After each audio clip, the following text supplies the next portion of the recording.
reproved him, or even thinking about it for that matter. "Sorry," he said.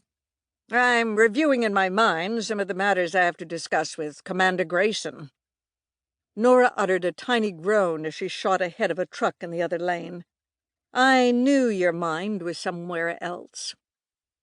"We'll be arriving at the Portsmouth Naval Base soon," Claude Bliss said. "And I want to have everything arranged in my mind. That way we lose less time." "Is it absolutely necessary that we stop there?" "I'm afraid so.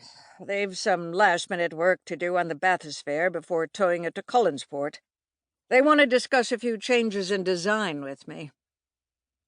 "That could take hours." "No, the changes aren't that important," her father said. "Since we'll be arriving there at lunchtime, the best plan might be to combine luncheon with our business discussion." Norah looked bleak. "No, I can picture it going on for hours. You and Commander Grayson always reminisce when you're together." Claude Bliss looked apologetic. "During the Korean War, we were in the service together." "I know all about it," she said despairingly. "And I'll be bound to hear it again during lunch." "Well, it can't be all that boring for you." "Well, it isn't, but I'll grudge every minute knowing we have a long drive in the storm ahead." Her father sighed. "Well, I'll make it as quick as I can." "We've been through this before," she said. "It will take longer than you expect." Bliss gave his daughter a troubled glance. You don't sound very happy." "Well, I suppose I'm not." "I mean, I'm beginning to think you're not happy working with me. Perhaps it has been a mistake." She glanced from the wheel a moment to give her father a shocked look. "I thrive on the adventure of this work. You must know that." Her father looked unconvinced. "Sometimes I worry that it's merely a matter of too much dedication to me. When your mother died, you became the center of my life, aside from my work. Perhaps I have overdone the fond father bit." Now Norah was beginning to feel guilty. "Nonsense," she said. "I elected to work with you because I like underwater exploration." But it confines you to isolated locations and few companions." "Well, I like the atmosphere. It's good to get away from the cities." "But you're not meeting any eligible young men," her father said. "Wouldn't you be better working in some large organization in New York or some other city where you'd meet plenty of young men?" She gave him a wry, amused glance. "Oh, now you're sounding like a matchmaker. You don't have to worry. You have only one daughter to marry off, and she has lots of time yet."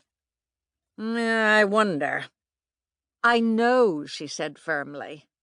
"Well, I want you to live a life of your own," her father said. "This way you seem so tied to me."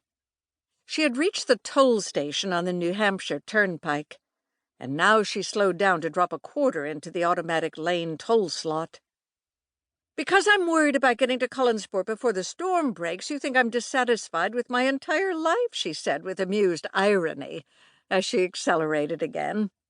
"Besides, I've had several chances to get married. Dick Owens, for one." "You left Dick alone for a summer to go to Jamaica with me," her father said. "And by the time you returned, he was engaged to someone else." "Well, I knew what was happening." "Then why didn't you leave me and go back to him?" She smiled ruefully. "For the simplest of reasons. I didn't want to. We wrote to each other regularly, and gradually we realized that we wouldn't manage a good marriage." Her father shook his head. "Well, I don't think you'd have been so realistic if your working for me hadn't parted you two." "In that case, the parting was a blessing," she told him. "I've seen too many of my friends make hasty, unwise marriages. I can wait for the right man." "Well, I wonder if you'll recognize him," he said, with a thin smile. She laughed lightly. "Oh, well, I'm sure I will." We'll see. But if ever you feel you want to get away from me and my work, don't hesitate." "I won't." "Well, that must be a promise," he said seriously.